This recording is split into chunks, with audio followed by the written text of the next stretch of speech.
తాకట్టులో ఉన్న బంగారాన్ని విడిపించి ఆ రోజున్న మార్కెట్ ధర కట్టి మిగిలిన డబ్బును మీకు అందిస్తుంది కొమ్మూరి గోల్డ్. నమస్కారం సురేష్ బాబు గారు. ముఖేష్ గారు నమస్కారం అండి. సూర్య సంక్రమణం మార్పు వల్ల ద్వాదశ రాశుల వారికి ఎలా ఉండబోతుంది అంటారు?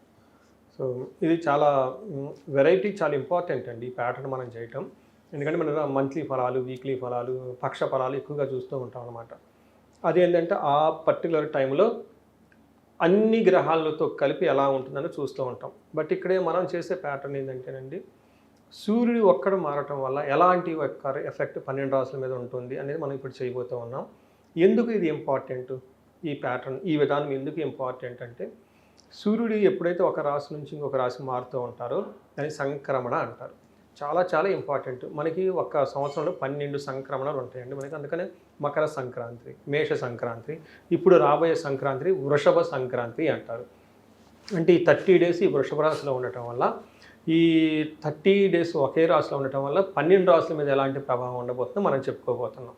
రెండోది, ఎందుకు సూర్యుడు ఇంకా వేరే గ్రహాలు కూడా చేయొచ్చు అంటే, సూర్యుడు వచ్చేటప్పుడు గ్రహరాజు, ఆయన యొక్క ఇంపాక్ట్ చాలా ఎక్కువగా ఉంటుంది అనమాట. ఏ మీద ఇంపాక్ట్ ఉంటుంది? ఫస్ట్ మనం చూసుకుంటే వాళ్ళని ఏమంటారంటే ఆత్మ, శక్తి, పిత, రాజా అంటారు. అంటే మనిషి బతకాలంటే ఆత్మ, సోల్ కనెక్ట్ ఉండదు కదండి. అసలు సోలే లేకపోతే ఇంకేముంటుందండి? అది మనకి ముఖ్యంగా వచ్చేది సూర్యుడి దగ్గర నుంచి అనమాట. మనం ఇలా మాట్లాడుకుంటున్నాం, చేసుకుంటున్నాం, ప్రతిదీ జీవించి ఉందంటే ప్రతి దాంట్లో ఒక ఆత్మ ఉంటుంది కదా. దానికి కారణం సూర్య భగవానుడు అనమాట. రెండోది మనకేం చెప్తారంటే పిత, తండ్రి దగ్గర నుంచి వచ్చే లక్షణాలు, తండ్రికి సంబంధించిన ఒక అథారిటీ, పవరు మొత్తం కూడా మనకి సూర్య భగవానుడి నుంచే వస్తూ ఉంటుంది. నెక్స్ట్ ఏం చెప్తారంటే శక్తి, మనం బయటికి వెళ్ళి వర్క్ చేయాలి, మనకి ఎనర్జీ ట్రాన్స్ఫార్మ్ అవుతూ ఉంటుంది ఒక ప్లేస్ నుంచి ఇంకో ప్లేస్కి. వీటన్నిటికి కూడా సూర్య భగవానుడు అని చెప్తారు. లాస్ట్లో రాజా అంటే అథారిటీ, పవర్, పొలిటీషియన్స్. తర్వాత ఎక్కడెక్కడైతే అథారిటీ ఉంటుందో, ఎక్కడెక్కడ కమాండ్ ఉంటుందో, ఎక్కడెక్కడ పాలిటిక్స్ ఉంటాయో, లైక్ ఇంటి పెద్దలు ఉంటారు, ఇన్స్టిట్యూషన్స్ హెడ్స్ ఉంటారు, కంట్రీ హెడ్స్ ఉంటారు. ఇదంతా కూడా రిప్రజెంటేషన్ బై ది సూర్యుడి గురించి చెప్తూ ఉంటారు. అంటే మనలో ఉన్న ఆత్మ దగ్గర నుంచి, ఫాదర్ దగ్గర నుంచి, మనకున్న అథారిటీ దగ్గర నుంచి, మనం చేసే శక్తి, పవర్, ఇన్ఫ్లుయెన్స్, క్యాపబిలిటీ అంతా కూడా సూర్యుడి దగ్గర నుంచి వస్తుంది. కాబట్టి ఇది ప్రతి ఒక్కరికి చాలా ఇంపార్టెంట్. ఇందులో ముఖ్యంగా అంటే మనకి ప్రొఫెషన్లో చాలా చాలా ఇంపార్టెంట్. మనకి పవర్ ఉండాలి, శక్తి ఉండాలి. ఆ తర్వాత హెల్త్, మన ఎనర్జీ లెవెల్స్ హై లెవెల్లో ఉంటుందా, మనం ఏమంటారు గడిచిపెండం అంటారు. అవును. ఓకే, అంటే ఏంటి, లోన శక్తి హై లెవెల్లో ఎనర్జీగా ఉంటుంది. సో సూర్య భగవానుడు అత్యంత పవర్ఫుల్గా ఉంటే అసలు ప్రతిదీ వాళ్ళ ప్రాబ్లమే కనపడదు. మట్టి కొండలున్నా కానీ దాన్ని పిండి చేసి అవతల పడేసి చూసుకుని వెళ్ళిపోతారు అనమాట. ఎవరికైతే సూర్య భగవానుడు వీక్గా ఉన్న జన్మజాతకంలో వాళ్ళ ముందు బంగారం పెట్టినా కానీ అయ్యో ఇది ఉంది అది ఉందని ఏమీ చేయలేదు. ఓకే. అందుకని అది మొత్తం ఇచ్చేది ఎవరంటే అండి సూర్య భగవానుడు. కాబట్టి ఇప్పుడు మీరు అడిగిన విధంగా మేషంలో నుంచి వృషభంలోకి మారటంతో ఎప్పుడు మారుతున్నాడు అంటే మే 15న మారుతూ ఉన్నాడు. ఈ మే 15 నుంచి జూన్ 15 వరకు ఈ 30 డేస్ 12 రాశుల వరకు ఎలా ఉందో మనం చూద్దాం. అయితే ఏ విషయాల్లో మనం గమనించుకోవచ్చు? ఈ వృషభంలో ఉండటం వల్ల సూర్యుడికి కొన్ని గుణాలు ఎక్కువగా ఉంటాయి అన్నమాట. అంటే ఇండివిజువల్గా ఆ యొక్క ఏమంటారంటే అండి, మనకి ఆ యొక్క ప్రాంతం యొక్క ఇన్ఫ్లుయెన్స్ మన మీద ఉంటుందండి. మనం టెంపుల్కి వెళ్ళామనుకోండి ఒక రకమైన ఫీలింగ్ ఉంటుంది, మూవీకి వెళ్తే ఒక రకమైన ఫీలింగ్ ఉంటుంది, విలేజ్లో ఉన్నప్పుడు ఒక రకమైన ఫీలింగ్ ఉంటుంది కదా. అలానే సూర్య భగవానుడు వృషభ రాశిలో ఉండటంతో తనకి ఒక స్పెషల్ అయిన క్వాలిటీస్ ఆ సూర్య భగవానుడికి ఉంటాయండి. అవి ఏంటంటే, సూర్య భగవానుడు ఈ టైంలో లగ్జరీగా ఉండాలి, ఆర్టిస్టిక్ లక్షణాలు వచ్చేస్తూ ఉంటాయి. రాజే, బట్ రాజు కూడాను లగ్జరీగా ఉండాలి. లేకుంటే ఒక కింగ్ దగ్గర నుంచి ఆ కింగ్ మూడ్ ఎలా ఉంటుందంటే, ఒక నాట్యం చేయటం, మ్యూజిక్ చేయటం, డ్యాన్స్, వాటి గురించి తెలుసుకోవటం ఉన్నట్టు ఉంటాడు. బిగినింగ్లో బాగా ఫైరీ ఉంటారు, అథారిటేటివ్గా కూడా ఉంటారు. లాస్ట్లో పాయింట్లో ఈ సూర్య భగవానుడు వృశ్చిక రాశిలో ఉండటంతో జనాలందరూ క్యూరియస్గా ఉంటారు. ఓకే, ఏముంటుంది ఏదో కావాలి, ఇన్ఫర్మేషన్ కావాలి, సెర్చ్ చేస్తూ ఉంటారు త్రూ అవుట్ ది గ్లోబ్ అంతనమాట. ఇలాంటి లక్షణాలు కలిగి ఉన్న ఈ సూర్య భగవానుడు మనం ఇందాక చెప్పుకున్న విధంగా ఆత్మ, శక్తి, రాజా అంటే పిత, వీటికి సంబంధించిన కారకత్వాల ద్వారా 12 రాశులకు ఎలా ఉండబోతుందో మనం చూద్దాం. సూర్య సంక్రమణం ప్రభావం మిథున రాశి వారిపై ఎలా ఉండబోతుంది అంటారు? సో మిథున రాశి వారి మనం గమనించుకుంటేనండి, వీళ్ళు కొంచెం ప్రొఫెషనల్ మ్యాటర్స్లో చాలా జాగ్రత్తగా ఉండాలి. ఎవ్రీ మంత్ సూర్యుడు మారుతూ ఉంటారు. ఆ మారినప్పుడు ప్రతి రాశికి 12 అక్కడ నుంచి 12వ బాక్స్ అంటే 12వ హౌస్ కౌంట్ చేసుకుంటే ఏదో ఒక రాశి ఉండనే ఉంటుంది. నాకు వచ్చిన ఫోన్ కాల్స్ ప్యాటర్ను ప్లస్ మన మహర్షులు చెప్పిన ఈ గ్రంథాలు, ఈ శాస్త్ర ఓల్డ్ స్క్రిప్చర్స్ని కంబైన్ చేసుకుంటే నాకు ఈ కాలమాన పరిస్థితులను బట్టి ఎన్ఆర్ఎస్ నాకు ఎక్కువగా క్లయింట్స్ ఉంటూ ఉంటారు కాబట్టి వాళ్ళని బట్టి నేను చూసుకుంటే ఈ టైంలో చాలామందికి రిజిగ్నేషన్స్ అయ్యే అవకాశం ఎక్కువగా ఉంటుంది, లేదా ప్రాజెక్ట్ అయిపోవటం, అవుట్ ఆఫ్ ది ప్రాజెక్ట్ ఉండటము, లేదంటే కొత్త ప్రాజెక్ట్ వస్తుందా లేదని టెన్షన్లో ఉండటము, లేదంటే అపాయింట్మెంట్ ఆఫర్ వచ్చేస్తుంది అది ఎక్కడో లాక్ అవుతుంటుంది అపాయింట్ గారు, ఇవన్నీ జరిగే అవకాశం ఉంటుంది. మనకి ఏం చెప్తారంటే స్వస్థాన నాశనం చేయవా అంటే వాళ్ళు ఎప్పటిదాకా బ్యూటిఫుల్గా ఉన్న ఒక పొజిషన్ కానివ్వండి, జాబ్ కానివ్వండి, ఒక స్టేటస్, ఒక పవర్ పోగొట్టుకునే అవకాశం ఉంటుందని చెప్తారు. ఓకే, రాజకీయ నాయకులు కానివ్వండి, బ్యూరోక్రాట్స్ దగ్గర నుంచి కానివ్వండి, చాలామంది ప్రమోషన్స్ ఎక్స్పెక్ట్ చేస్తూ ఉంటారు. బ్యూరోక్రాట్స్ కూడా నా క్లయింట్ చాలామంది ఉన్నారండి, చాలా కష్టపడతారండి ప్రమోషన్ గురించి. ఎస్, ఎందుకంటే నేను ఐటీ వాళ్ళతో కనెక్ట్ అయి ఉన్నాను, అఫ్కోర్స్ నేను ఉన్నాను కాబట్టి ఆ ఫీల్డ్లో. అలానే చాలామంది ఐఏఎస్ ఐపీఎస్ ఆఫీసర్స్ ఇలా బ్యూరోక్రాట్స్ ఉంటూ ఉంటారు. అంటే ఈ ప్రైవేట్ కంపెనీ చేసే వాళ్ళకి ఏంటంటేనండి జాబ్ క్విక్గా మారే అవకాశం ఉంటుందండి. పాపం గవర్నమెంట్ ఎంప్లాయీస్కి అది ఉండదు, అవును, ఆ లైఫ్ లాంగ్ అక్కడే చేస్తూ ఉండాలి. మనకి బయట కంపెనీలో నచ్చకపోతే వాళ్ళతో మాట్లాడు, ఇమీడియట్లీ షిఫ్ట్ అయిపోతాం, జస్ట్ లీవ్ ఇట్. కానీ వీళ్ళు అలా కాదండి, నచ్చినా నచ్చకపోయినా వాళ్ళతో నవ్వుతా అదే ఎన్విరాన్మెంట్లో అక్కడే కూర్చొని చేసుకుంటూ ఉండాలి. ఓకే, చాలా highly educated, highly frustrated people కూడా నేను కలుస్తూ ఉంటాను. అంటే వాళ్ళు పర్సనల్గా కనెక్ట్ అయినప్పుడు నేను చెప్తూ ఉంటాను అనమాట. అంటే ఈ టైంలో ఎక్స్పెక్ట్ చేసిన ప్రమోషన్స్ రాకుండా ఉండే అవకాశం ఉంటుంది. లేదంటే జనరల్గా ఐఏఎస్ ఐపీఎస్ బ్యూరోక్రాట్స్ అంతా పొలిటికల్ ఇన్ఫ్లుయెన్స్ ఎక్కువ ఉంటుంది అనమాట. అలానే పొలిటికల్గా ఇన్ఫ్లుయెన్స్ వచ్చేసి వీళ్ళు ఎక్స్పెక్ట్ చేసుకున్న విధంగా ఉండకపోకుండా అవకాశం ఉంటుంది, కేర్ఫుల్గా ఉండాలి. అందుకని స్వస్థాన నాశనం చేయవా, ఉన్న పొజిషన్ కోల్పోయే అవకాశం ఉంటుంది.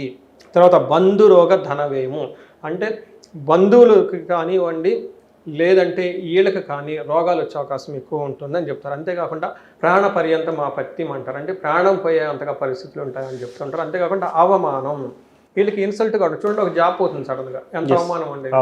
పక్కన సొసైటీలు అనుకుంటారు కదా, ఇంట్లో భార్య దగ్గర నుంచి, అంటే హస్బెండ్ దగ్గర నుంచి, ఇన్లాస్ దగ్గర నుంచి మొదలుకొని ఆఫీస్లో వీళ్ళ కొలీగ్స్ అంతా రకరకాల వీళ్ళకి ఉండే శత్రువులు, ఛాలెంజెస్ వీళ్ళకు ఉంటాయి. వాళ్ళు వాయిస్ పెంచి వీళ్ళ గురించి మాట్లాడడానికి, అవమానించడానికి ఇంకా పెద్ద అవకాశం దొరుకుతుంది.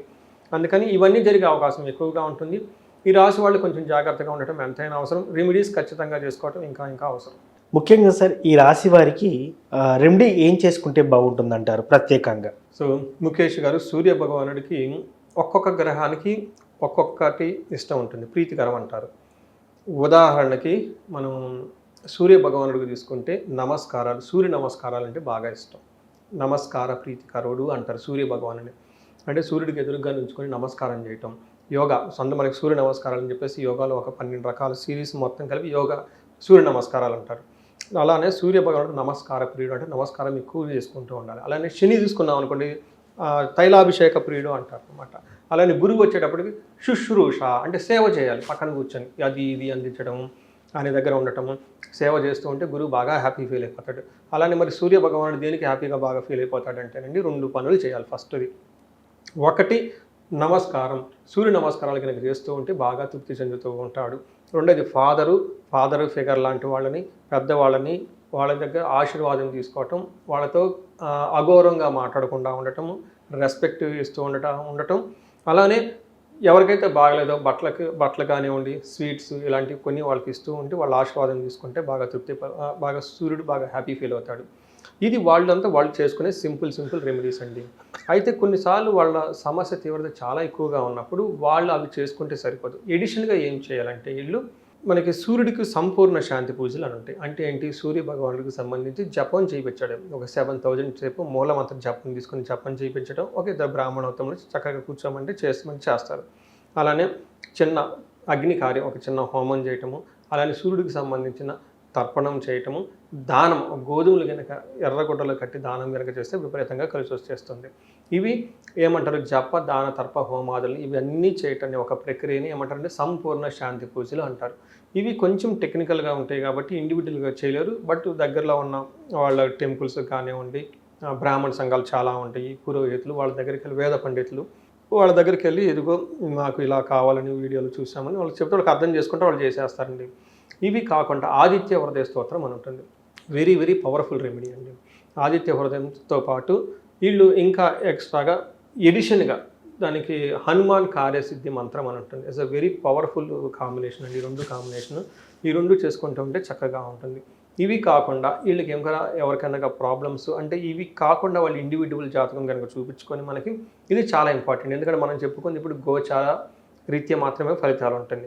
ఇది ఎంత పర్సెంటేజ్ ఉంటుందండి, ఒక 30-40% మాత్రమే ఎఫెక్ట్ అవుతుంది. బట్ మిగతా వేరే గ్రహాలు ఉన్నాయి.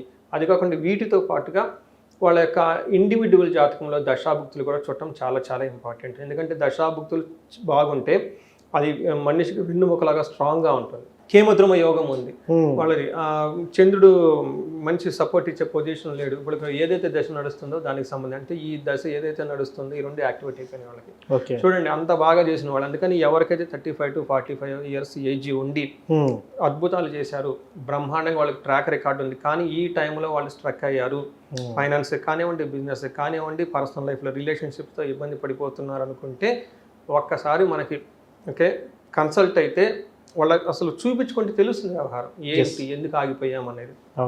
ఆ తర్వాత పరిహారాలు ఎన్ని విధాలైనా చేసుకోవచ్చు. డబ్బు ఉంటే ఒక రకం, మీడియం డబ్బు ఉంటే ఇంకొక రకం, అసలు డబ్బులే లేవు అనుకున్నప్పుడు కూడా పరిహారాలు చేసుకోవాలి. అలానే ఇప్పుడు వచ్చిన కూడా మనతో అదే మాట్లాడుతున్నారు. ఏమంటే మీరు చెప్పమన్న పూజలు చేయించడం పెద్ద ఇదే కాదండి, ప్రస్తుతానికి నేను ఊపిరి కూడా తీసుకోలేకపోతున్నానంటే అట్లాంటి టఫ్ సిచ్యువేషన్లో ఉన్నానంటే నేను మా పండితుల్ని, బ్రాహ్మణులు వాళ్ళు నా దగ్గర ఉన్న టీంని కలిసి మాట్లాడి ముందేళ్ళకి ఏదో ఒకటి చేసి పంపించండి, ఖచ్చితంగా వాళ్ళు వస్తారండి. నాకు తెలుసు దే విల్ బి బ్యాక్ అండి. ఎందుకంటే వాళ్ళ జాతకం కూడా చూశాను కాబట్టి 3 to 4 monthsలోనే వాళ్ళకున్న ప్రాబ్లమ్స్ అన్ని పోగొట్టుకొని పడిపోతారు.